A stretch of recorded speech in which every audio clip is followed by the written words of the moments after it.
For 5 Christmases in a row, my 3 children deliberately excluded me from family celebrations. So this year, at 79 years old, I took the $675,000 inheritance my late husband left me, bought myself a oceanfront beach house, and didn't tell a single one of them about it. My name is Caroline Sheffield, and I've learned something crucial in my nearly 8 decades on this earth.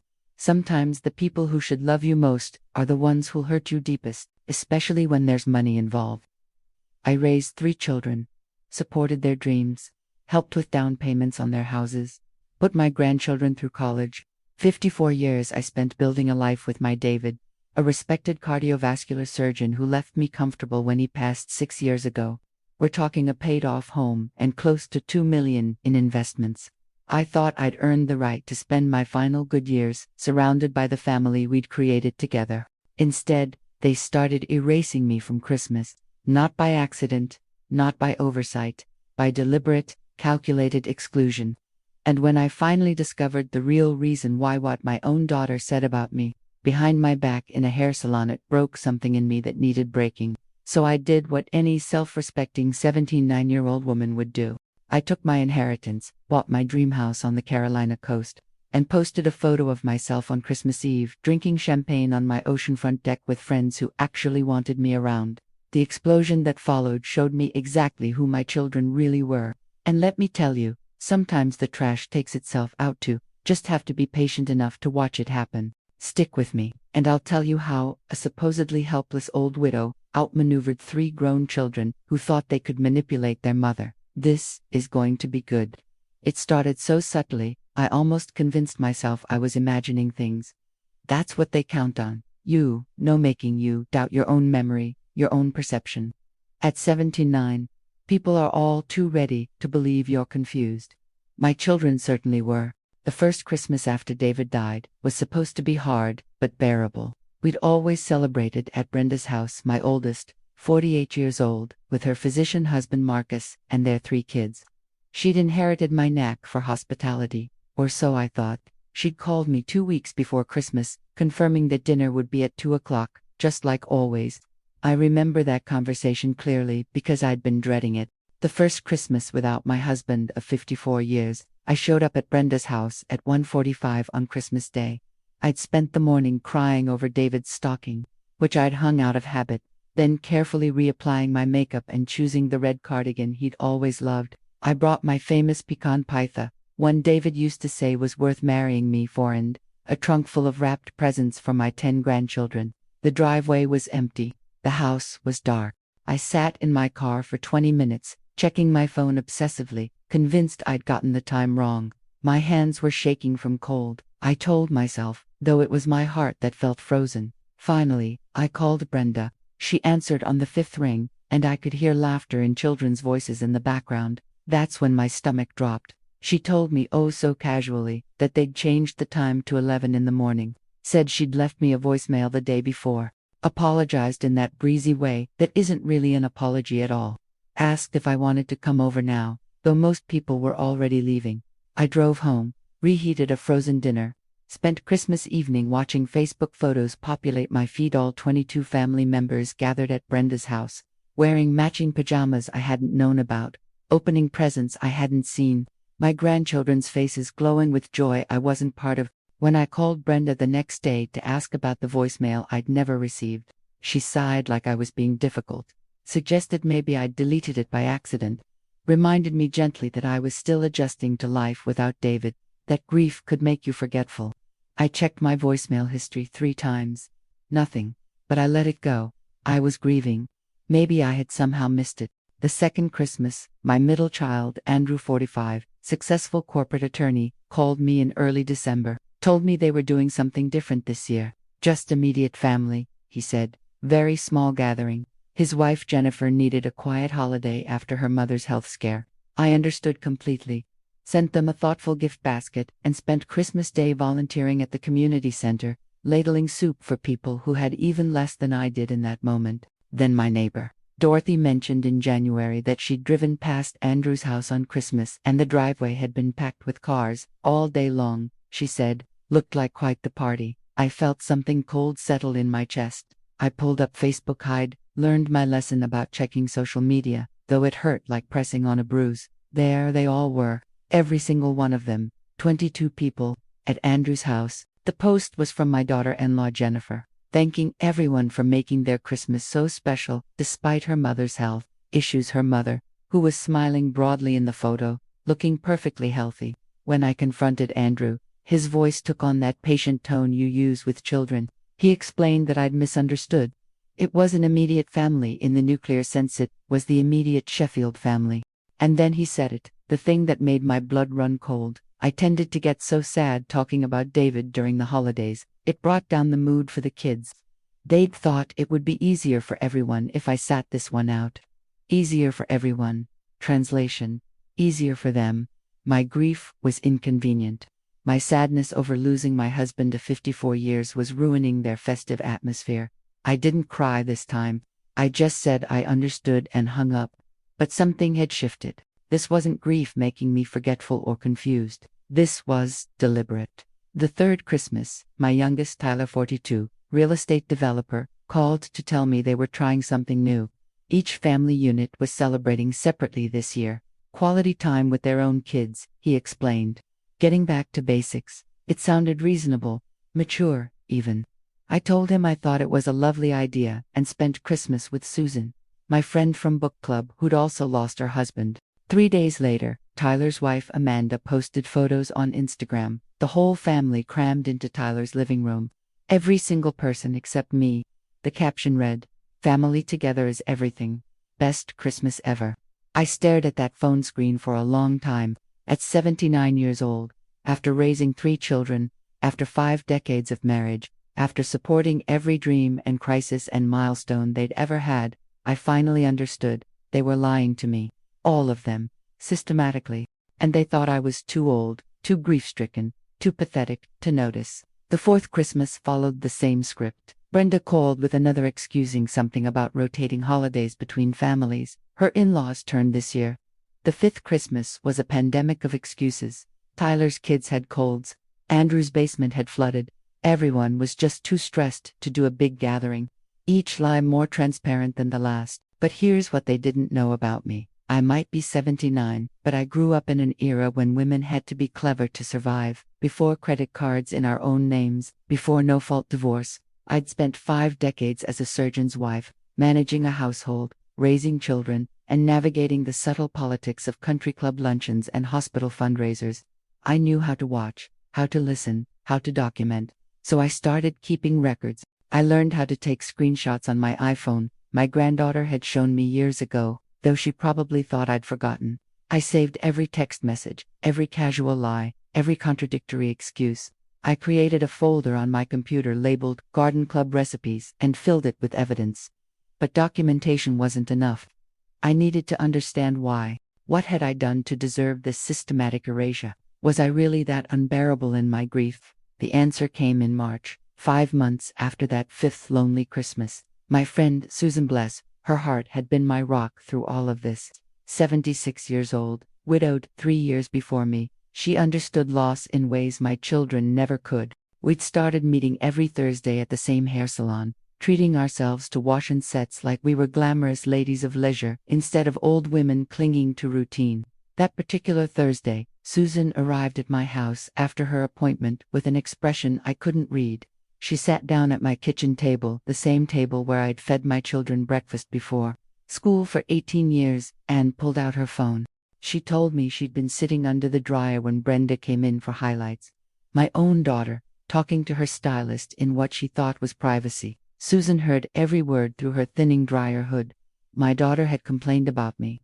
Not just complained, dissected me like a specimen. Brenda told the stylist that her mother mired so much money just sitting there since my husband died.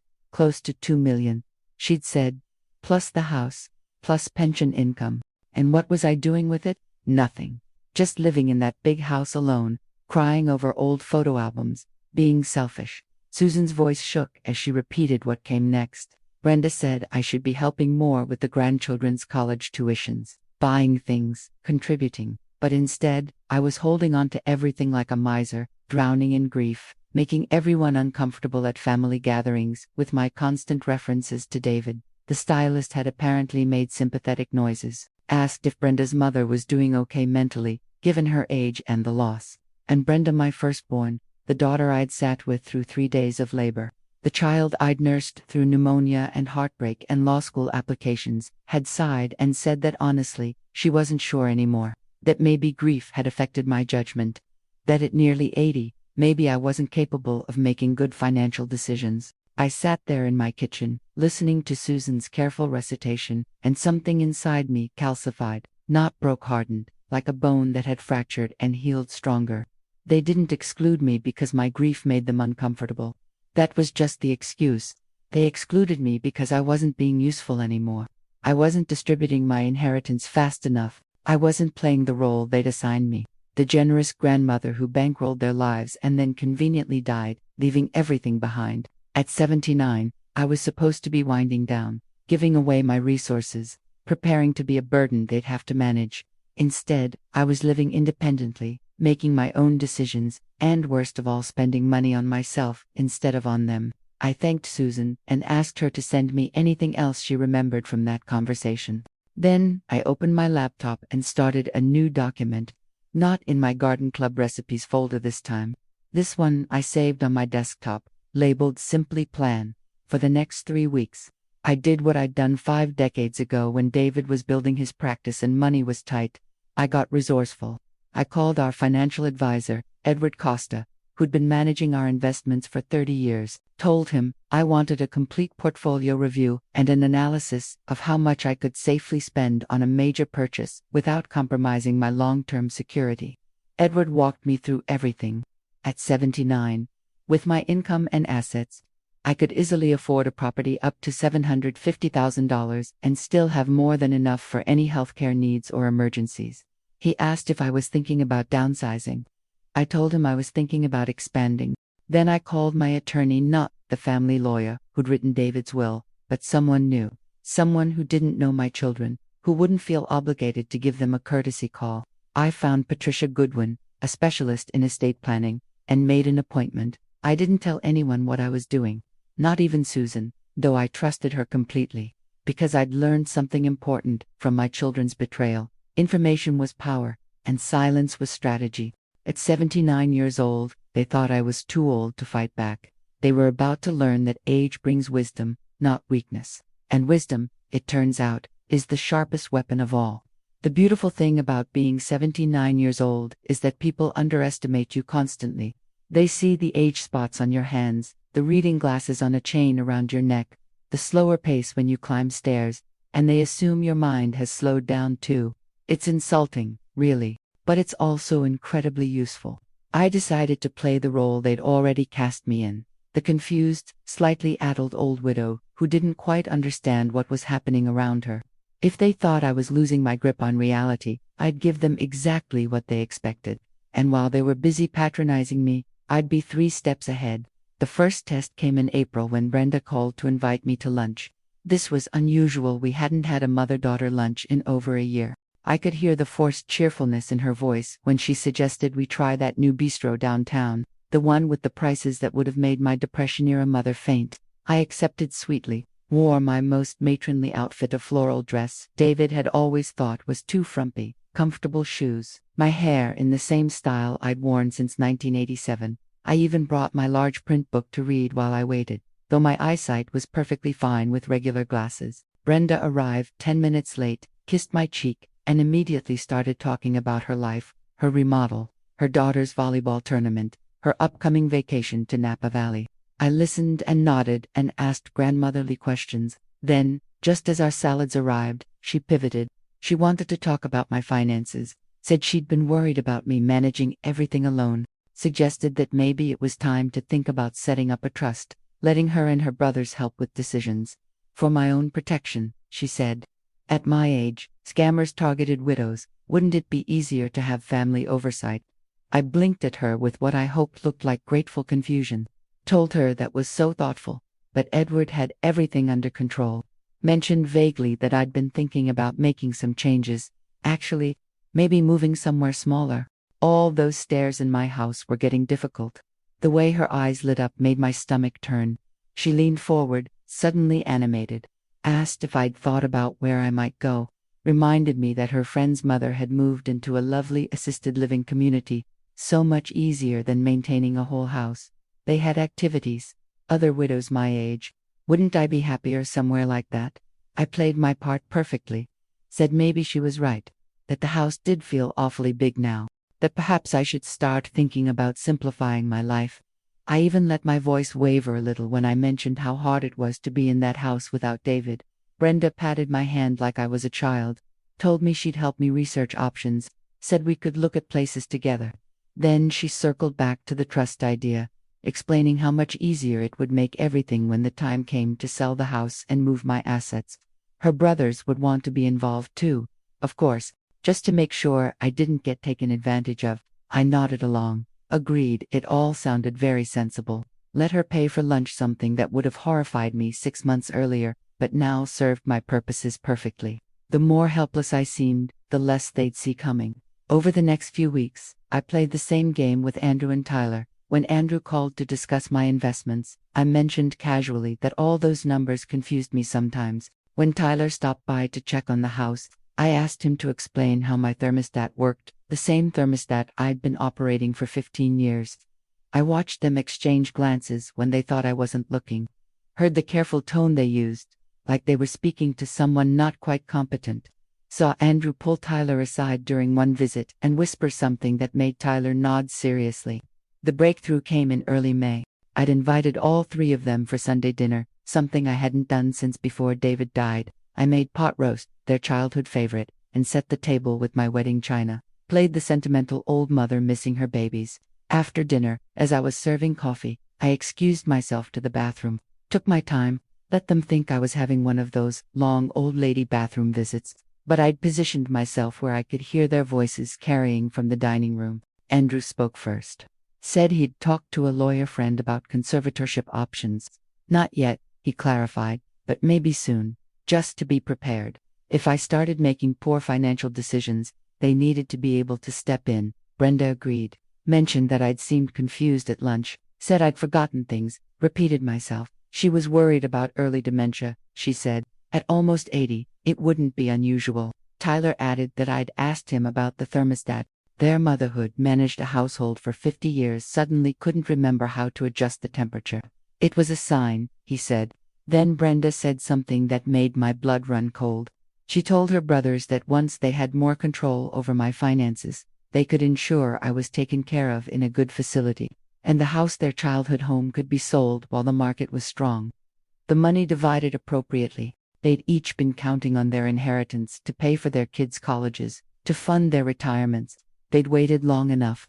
Andrew mentioned the words power of attorney and healthcare proxy. Tyler suggested they move quickly, before I did something really foolish with the money. I flushed the toilet, washed my hands slowly, looked at myself in the mirror, the same mirror where I'd fixed my hair before 1,000 family dinners. My hands were steady, my eyes were clear. They thought they were hunting me. They had no idea I was the one setting the trap. I left that Sunday dinner with a smile on my face and rage in my heart. But it was a cold rage, the kind that sharpens rather than clouds. At 79, I'd learned that anger without strategy is just noise. And I was done making noise. The next morning, I called Edward Costa, told him I needed to move quickly on that property purchase we'd discussed. Asked him to find me something specific, a beach house. Not just any beach house, something beautiful. Something that screamed joy and independence and living life on my own terms. Price range up to $700,000. Edward didn't ask questions.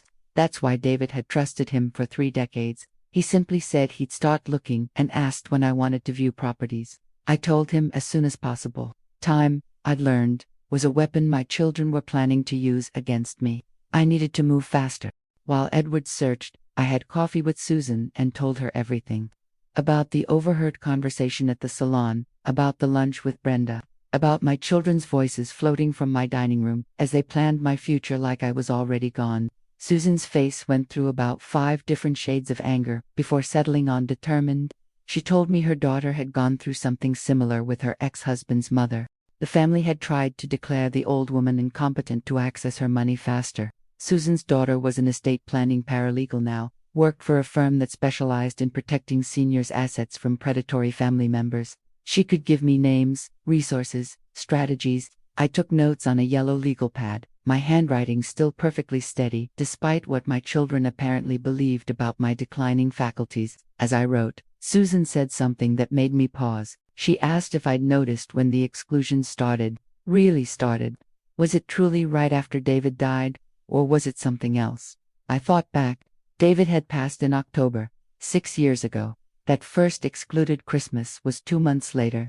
But there'd been something else. Something I'd almost forgotten. In the grief fog of those early months, the will reading, David's estate had been substantial: the house, the investments, the life insurance, his pension, everything. His will was straightforward, everything to me, with the understanding that upon my death, it would be divided equally among our 3 children. Standard, sensible, exactly what we've discussed. But I remembered Brenda's face at that reading, the slight tightening around her mouth when the attorney explained that I inherited everything outright. No strings, no trusts, with my children as trustees. I'd been 54 when David and I wrote those wills. We'd assumed I'd predeceased him. I'd had a health scare in my 40s, and statistically, men lived shorter lives. We never updated them after I outlived him. Andrew had asked the attorney pointed questions about my control over the assets, whether there were any provisions for oversight. The attorney had been clear. Everything was mine to manage as I saw fit. My children would inherit upon my death, but until then, I had complete autonomy. Tyler had calculated out loud, crudely, I thought at the time, what a third of $2 million would mean for his kids' college funds. The attorney had gently reminded him that the estate could change significantly depending on how long I lived and what I needed for my own care. How long I lived. I remembered those words now, sitting at Susan's kitchen table 5.5 years later. The implication had been clinical at the time. Now it felt sinister. Susan saw the realization on my face. She reached across the table and squeezed my hand with her 76-year-old grip that was still surprisingly strong. She told me her daughter had seen this pattern before. Adult children who start viewing their elderly parents as obstacles between them and their inheritance, who begin calculating how much the parents' continued living is costing them, who convince themselves that seizing control is actually kindness, that they know better than the old person what's good for them. It explained everything. The exclusion wasn't just about my grief being inconvenient. It was about making me feel isolated, dependent, uncertain. It was about creating a narrative. The confused widow who couldn't manage alone, who needed her children's intervention, who'd be better off in a nice facility where professionals could watch over her. And once that narrative was established, once they had legal control through conservatorship or power of attorney, they could manage my assets, ensure the money was preserved, no frivolous spending on myself, no large purchases, nothing that would diminish their eventual inheritance. They could sell my house, invest the proceeds conservatively, and essentially put me in storage until nature took its course. I was 79. According to actuarial tables, I had maybe 10 good years left, 15 if I was lucky. My children, all in their 40s, were looking at potentially waiting a decade or more for money they'd apparently already spent in their minds. Money for their kids' colleges, money for their retirements, money for the lifestyles they felt entitled to as the children of a successful surgeon. And every year I lived independently, spending my own money on my own life, was a year that inheritance shrank. Every dinner I paid for, every vacation I might take, every comfortable day I lived in my paid-off house was money not being preserved for them. I wasn't their mother anymore. I was their portfolio. And portfolios, in their minds, needed professional management. Ed Wood called that afternoon. He'd found 3 properties for me to view in Wilmington, North Carolina, all with ocean views, all within my budget. One in particular, he said, was special. 3 bedrooms, wraparound porch, pristine condition, $675,000. I told him to schedule viewings for that weekend. Then I did something I hadn't done in 6 years. I opened my closet and pulled out the turquoise sundress David had bought me on our 40th anniversary trip to Bermuda. I'd been saving it for a special occasion. Turned out, reclaiming your life at 79 was pretty damn special. The beach house was perfect. I knew it the moment I walked through the door that Saturday morning in mid-May. Edward had driven down with my insisted on it, actually, said a 3-hour drive was too much for someone my age. I let him think he was being chivalrous. In reality, I appreciated having a witness to my complete competence. The house sat on a quiet street in Wilmington, just 2 blocks from the ocean. You could hear the waves from the wraparound porch. 3 bedrooms, 2.5 baths, an open kitchen that flowed into a living room with floor-to-ceiling windows facing east. The morning light poured in like liquid gold.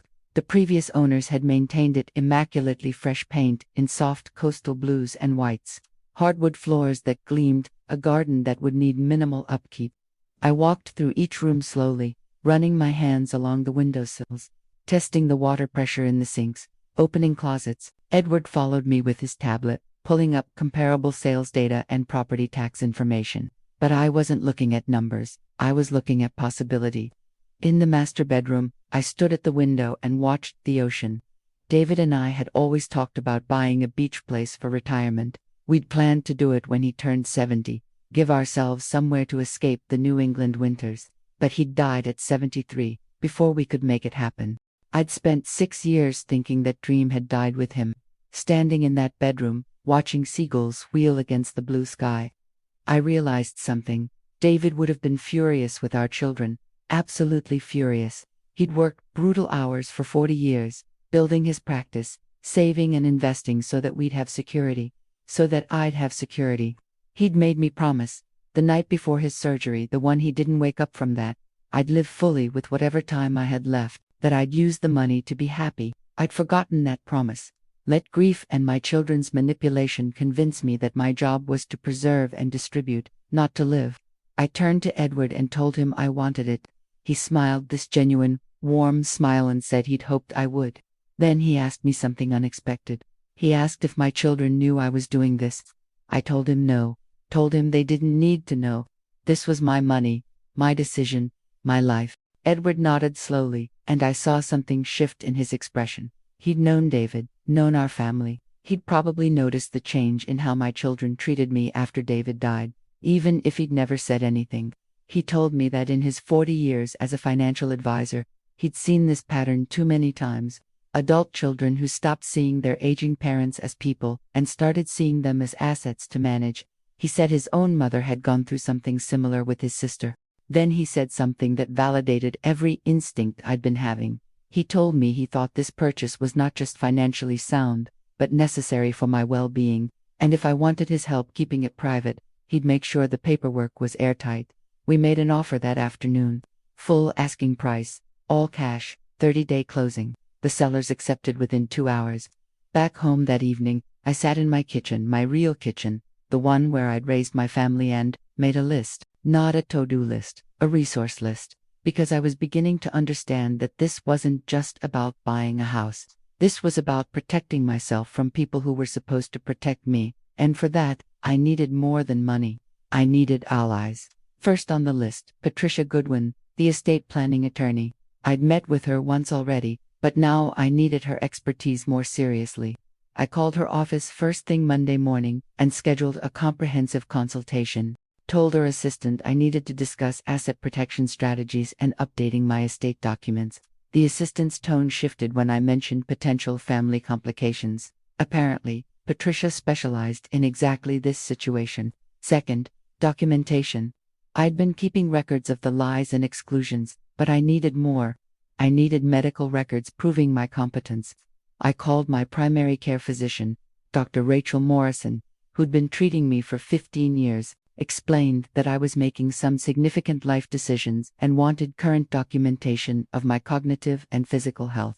She didn't ask why, just scheduled me for a comprehensive evaluation the following week. Third, Susan and my other friends. I'd been so isolated in my grief that I'd let those friendships atrophy. But Susan had proven herself loyal, and I remembered the others from my book club, my gardening group, my volunteer work at the library. Women my age who'd also been widowed, who understood what it meant to be invisible after 70. I started making calls, setting up coffee dates, rebuilding connections I'd let fade. Fourth, and this one surprised me, I needed to learn more about the legal mechanisms my children might use against me. Conservatorship, power of attorney obtained through deception, declarations of incompetence. I'd been naive, thinking that simply being mentally sharp was enough protection. But I'd heard stories everyone had about families who'd managed to seize control of an elderly relative's assets, despite that person being perfectly competent. I spent hours online researching, learned that in many states, All it took was 2 physicians willing to sign off on cognitive decline, learned about emergency conservatorships that could be granted within days, learned about how easily someone's independence could be stripped away if their family was determined and they didn't have proper legal protections in place. The more I learned, the more grateful I was for Edward's discretion. Because if my children discovered I'd spent $675,000 on a beach house before they could establish control, they'd escalate. They'd use it as evidence of poor judgment, impulsive behavior, declining mental capacity. The irony was almost funny. Buying a carefully researched investment property with cash would be twisted into proof that I needed supervision, so I told no one, except Edward, Patricia, and Susan. When Brenda called to ask about my week, I mentioned a quiet few days at home. When Andrew texted to check in, I responded that everything was fine, just the usual routine. When Tyler stopped by unannounced, I was reading a large print mystery novel, though my bookmark was actually in a regular print book about asset protection strategies that I slipped into a drawer when I heard his key in the lock. The medical evaluation came back perfect. Dr. Morrison's report was crystal clear.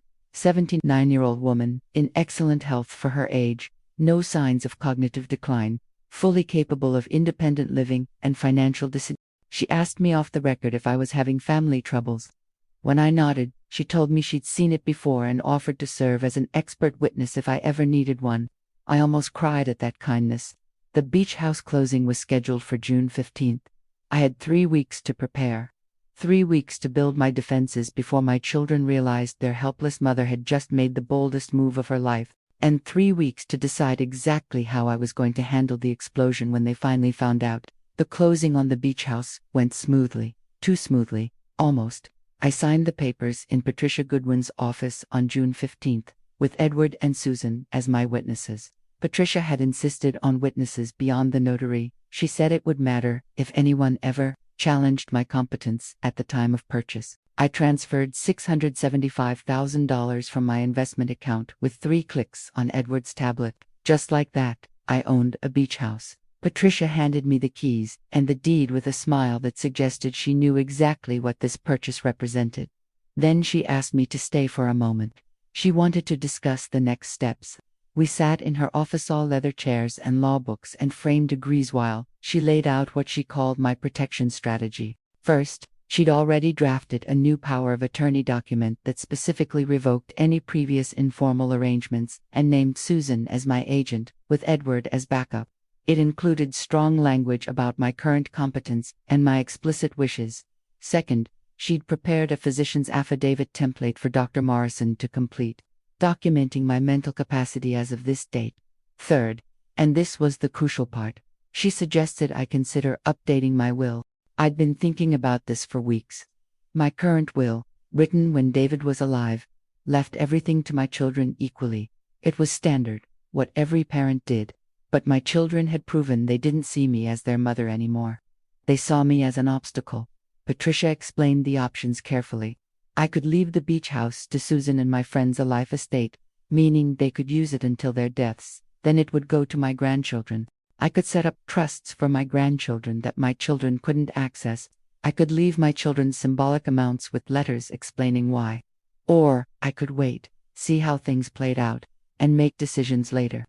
I told her I wanted to think about it, but I also wanted the documents prepared and ready, because I was learning something important about power. It wasn't just about having resources, it was about controlling the timing of when people discovered you had them. The next 3 months were the happiest I'd been in 6 years. I split my time between my home and Wilmington, spent weekends at the beach with Susan, sometimes inviting other friends from our book club, Martha, Dorothy, and Jean, all widows in their 70s, who understood what it meant to reclaim your life after loss. We'd cook together, walk the beach at sunrise, stay up late drinking wine and talking about everything we'd never been able to say to our own families. I decorated the beach house exactly how I wanted it. Bright colors, David would have thought, were too bold. Modern furniture, instead of the antiques my children expected to inherit. Art from local galleries featuring strong, vibrant women. Every choice was mine, without input or approval from anyone. And I was careful, so careful. I didn't post anything on social media, didn't mention the house to my children during our increasingly rare phone calls. When they asked how I was spending my time, I mentioned gardening, book club, doctor's appointments. All true, just incomplete, but I was also watching, paying attention to the patterns. Brenda called every 2 weeks like clockwork, always with the same questions about my health, my finances, whether I'd thought any more about simplifying my life. Andrew sent monthly emails with articles about estate planning and senior living communities, each one with a subject line like "Thought you'd find this interesting." Mum, Tyler stopped by the house every few weeks, always with some excuse about checking the furnace or the roof, but really conducting inspections to see if I was declining. They were building their case. I could see it clearly now. Every interaction was designed to establish a pattern: the forgetful mother, the overwhelmed widow, the aging woman who needed intervention.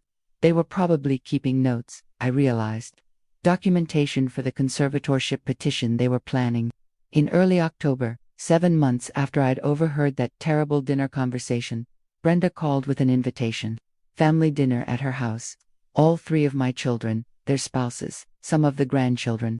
She said it had been too long since we'd all been together, that they'd been terrible about staying connected, that she missed me. I knew what this was. This was the intervention. They'd decided it was time. I accepted sweetly, asked what I could bring. Brenda told me not to bring anything, just myself. Just show up and enjoy being with family. I hung up and immediately called Patricia, told her about the invitation. She was quiet for a moment, then asked if I was ready for whatever was coming. I told her I'd been ready since May. She reminded me that I had options. I could skip the dinner entirely. I could bring someone with me as a witness. I could prepare a preemptive legal response. Or I could go, see what they had planned, and respond accordingly. I thought about it for a long time, and then I realized something. This wasn't the right moment. If I confronted them now, it would be on their terms, in their space, with their timeline. They'd have planned what to say, maybe even consulted with attorneys about how to approach the conservatorship question. No, the right moment would be on my terms, when they least expected it, when I could control not just the message, but the audience. I called Brenda back and declined. Told her I wasn't feeling well, nothing serious, just a cold. She sounded frustrated but tried to hide it, said she hoped I felt better soon, that maybe we could reschedule in a few weeks. I knew what a few weeks meant: Thanksgiving, and after that, Christmas. The holidays, when families gathered, when emotions ran high, when everyone paid attention. I pulled up the calendar on my phone. Christmas was 10 weeks away, 10 weeks to finalize my plans, 10 weeks to position everything perfectly, 10 weeks to prepare for the moment when my children would finally see that their confused old mother had been 3 steps ahead of them the entire time. I called Susan and told her to save Christmas Eve. I was going to need her for something special. She asked what I had in mind. I told her we were going to take some photos at the beach house, photos that would change everything, because sometimes the best revenge isn't confrontation. It's living so well that the truth becomes impossible to ignore. The 10 weeks between that declined dinner invitation and Christmas Eve were the most strategic of my 79 years. I'd spent decades managing a household, raising children, supporting a surgeon's demanding career, but I'd never planned anything with this level of precision. Every detail mattered. Every timing had to be perfect. I finalized my new will with Patricia in early November. The beach house would go to Susan, Martha, Dorothy, and Jean in a life estate. They could use it for as long as they lived. Then it would pass to my grandchildren when the last of them died. The bulk of my remaining estate, approximately $1.3 million after the house purchase and associated costs, would be divided equally among my 10 grandchildren in individual trusts they'd access at age 25, not their parents. Them. My 3 children would each receive exactly $1 and a sealed letter to be opened after my death. Patricia had advised against the $1 provisions, said it was cliché and could seem vindictive, but I insisted. I wanted them to know this wasn't an oversight. This was a choice. The letters I wrote over several painful evenings in November. I explained everything. The 5 Christmases of exclusion, the overheard conversations, their plans for conservatorship, their treatment of me as an asset rather than a person. I wrote without anger, just facts, dates, direct quotes I'd documented. I ended each letter the same way. I loved them. I'd always loved them. But I wouldn't reward cruelty with inheritance. Their father's money was meant to give me security and joy in my final years, not to be held in suspended animation until I died, but that was all preparation for after. The real plan was about now, about Christmas, about the perfect public revelation. I'd learned something important over the past months. My children cared deeply about appearances, about their reputation in our community, their status as devoted children of a successful surgeon, their image as loving family. They'd excluded me privately, while maintaining the public fiction of being attentive. That gap between private cruelty and public image, that was the weakness I could exploit. In early December, Brenda called again, asked about Christmas plans. Her voice had that careful, probing quality I'd learned to recognize. I told her cheerfully that I had something special planned this year, but I was keeping it a surprise. She tried to press for details. I remained vague, almost playful. Said I was really looking forward to the holiday for the first time in years. I could practically hear her anxiety through the phone. She asked if I needed help with anything, if I was feeling all right, if I'd made any big decisions recently. I assured her everything was wonderful, that I was taking care of myself, that she shouldn't worry about her old mother. The uncertainty was intentional.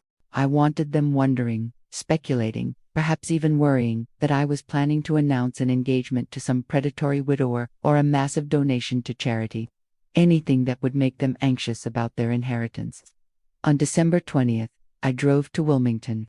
Susan met me there along with Martha, Dorothy, and Jean. I'd told them I needed their help with something important. And bless them, they'd all driven down without hesitation. That's friendship showing up without needing to know why. I'd hired a professional photographer, told her I wanted elegant, joyful photos of friends celebrating the holidays together. She arrived at sunset on December 23rd, the golden hour, when the light was perfect. We spent 2 hours on that wraparound porch and down on the beach. Photos of us toasting with champagne glasses, laughing together, arms around each other with the ocean behind us. Photos of me looking genuinely happy, not the one, grief-stricken widow from the past 6 years, but a woman, alive and vibrant and free. The photographer captured something real in those images. You could see it in my face, in all our faces. This wasn't staged joy. This was genuine connection, real friendship, the kind of happiness that comes from being valued for who you are, rather than what you have. I selected the perfect photo that evening. Me on the beach house porch, champagne glass raised, the ocean visible behind me, sunset painting everything gold and pink. My smile was real. My eyes were bright. I looked like someone who'd just been given the best gift of her life. Because I'd given myself freedom. Christmas Eve morning, I posted the photo to Facebook at exactly 10 a.m. The caption was simple: my first Christmas at my new beach house. Grateful for friends who are true family. Then, I turned off my phone and drove to church. The same church where David and I had been married 54 years ago. Where we'd baptized our children. Where we'd celebrated and mourned and marked every significant passage of our lives together. I sat in our pew, my pew, no end, prayed, not for forgiveness, not for reconciliation, just for strength to handle whatever came next. I turned my phone back on at 2 p.m. 247 notifications, 73 missed calls, 18 text messages. The first voicemail was from Brenda, her voice shaking with barely controlled fury. She'd seen the post. She wanted to know what I thought I was doing. What beach house? How much had I spent? How could I make a decision like this without consulting my family? She demanded I call her immediately. Andrew's text messages were more controlled but no less angry. He'd written paragraphs about financial irresponsibility, about making major purchases at my age without family input, about how concerned he was about my judgment. He'd copied Tyler on everything, creating a group text where they could coordinate their attack. Tyler had apparently driven to my house, left multiple messages about finding the house empty, about being worried, about needing to talk urgently. His texts grew increasingly frantic. Where was I? Was I okay? Why wasn't I answering? There were also messages from cousins, old family friends, people I hadn't spoken to in years. Congratulations, questions, curiosity. The post had exposed something my children had worked hard to keep private, that their mother had resources and independence they hadn't advertised. I scrolled through it all calmly, read every word, let the full scope of their panic wash over me.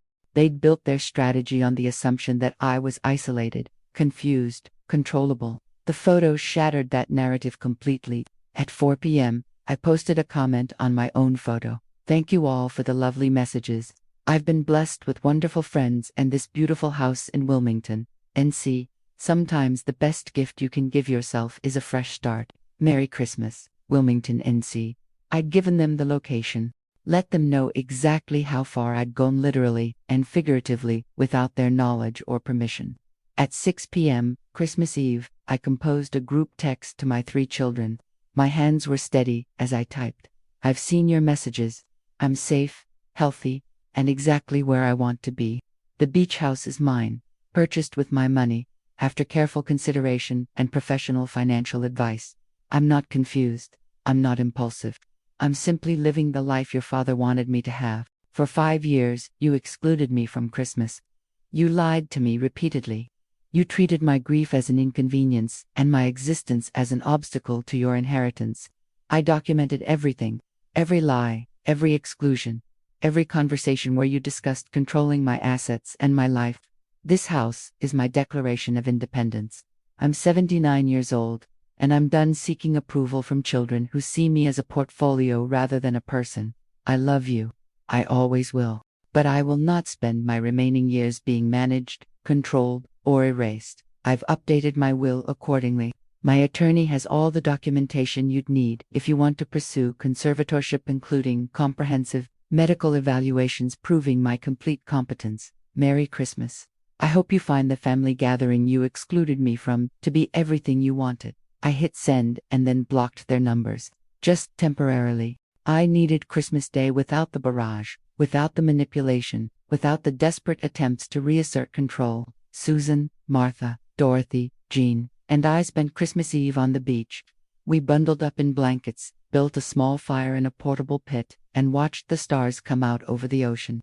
We didn't talk about my children or the explosion I'd just triggered. We talked about our lives, our losses, our gratitude for second chances. We talked about how strange and wonderful it was to discover at 70+ years old that life could still surprise you, still offer joy, still feel like beginning rather than ending. At midnight, as Christmas Eve became Christmas Day, Susan raised her champagne glass. She said that in all her 76 years, she'd never seen someone stand up for themselves with such grace and such devastating effectiveness.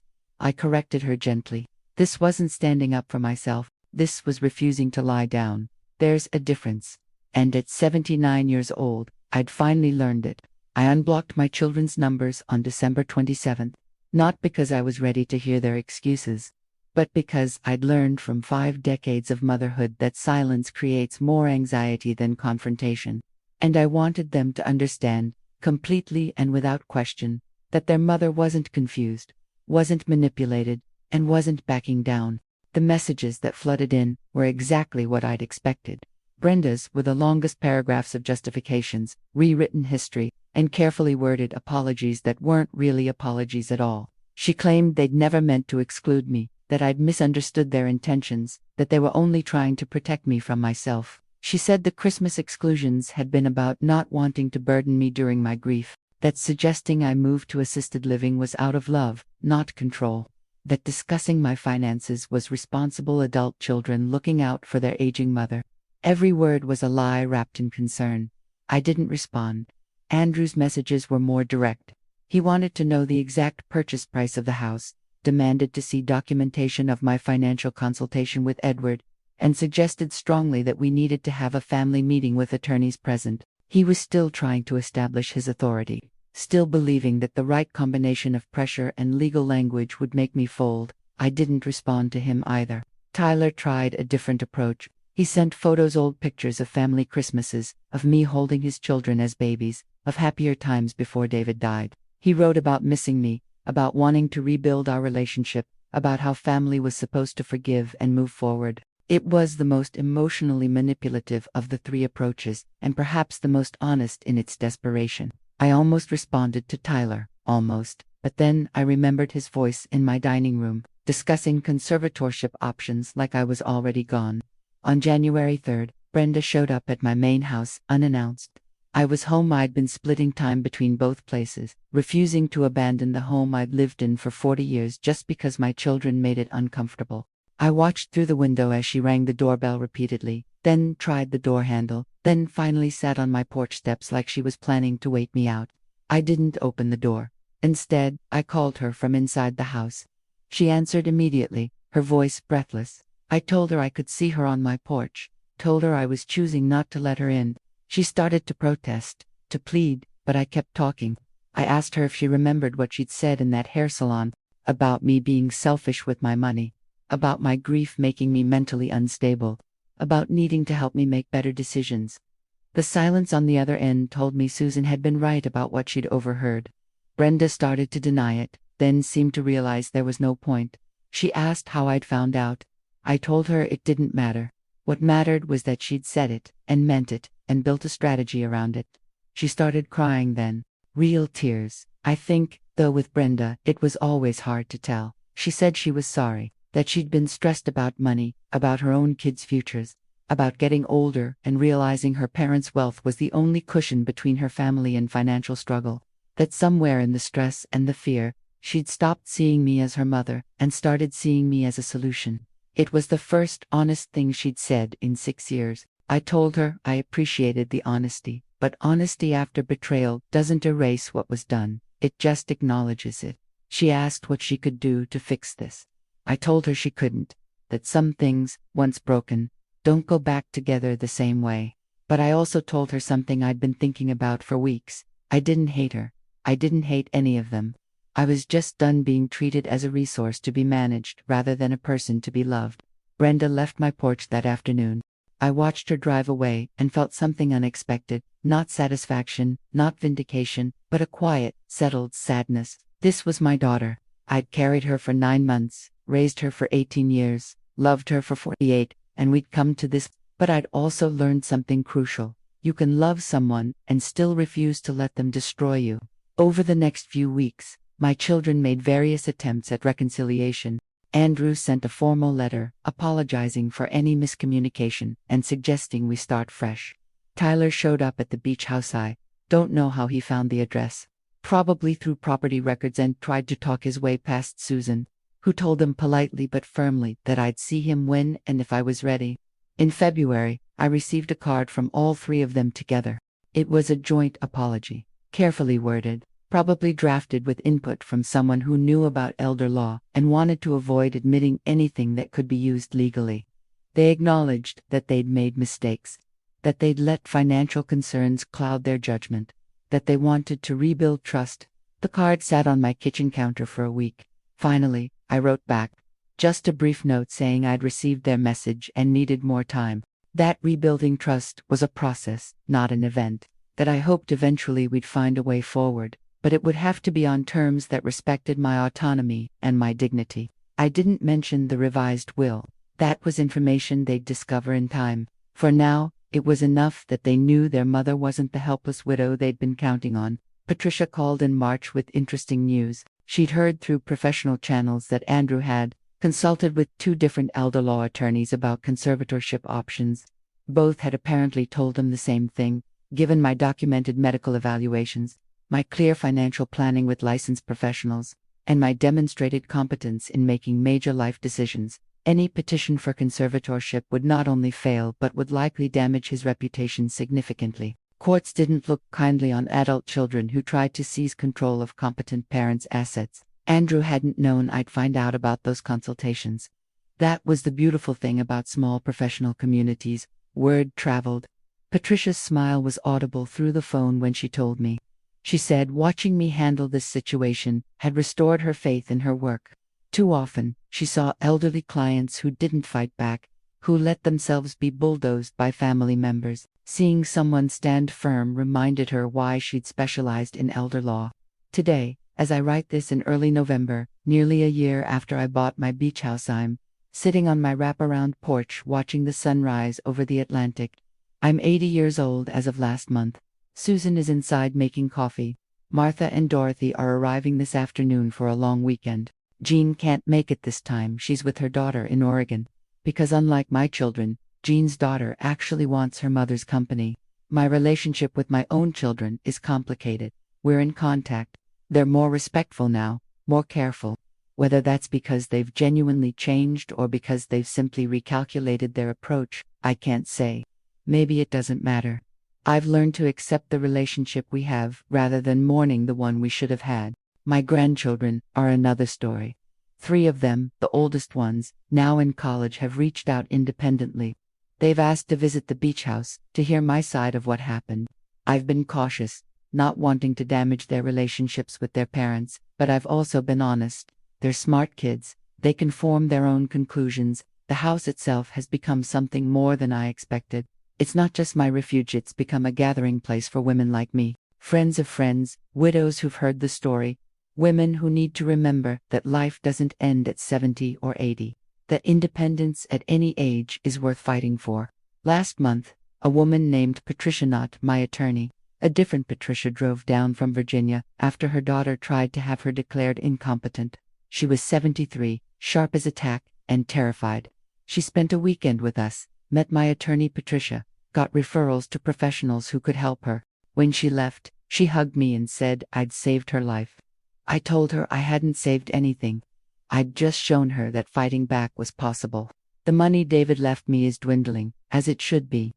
I'm spending it on living, on this house, on travel with friends, on good wine and fresh flowers, and books I'll actually read, on experiences rather than preservation. When I die, my grandchildren will get what's left. It won't be as much as their parents hoped for, but it will come with something more valuable, the example of a woman who refused to be erased.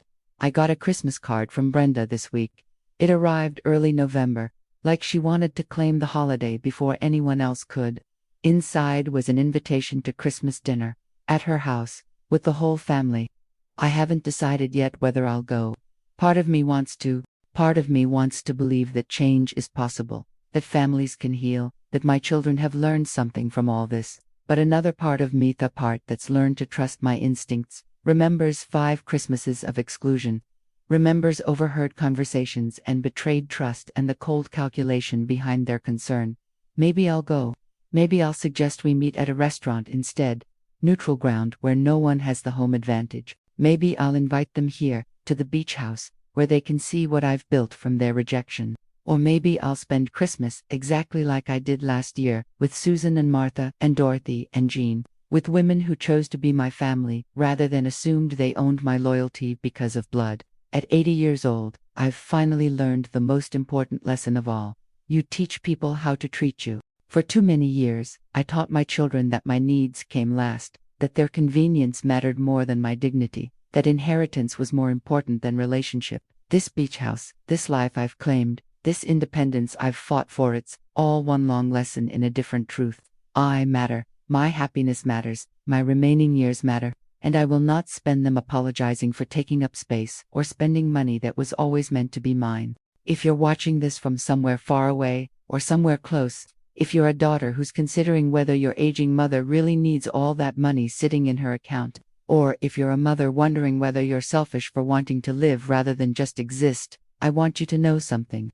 It's never too late to choose yourself. Never too late to set boundaries. Never too late to start over. I'm 80 years old, and I'm just getting started. If this story resonated with you, I'd love to know where you're watching from. Drop your city in the comments below.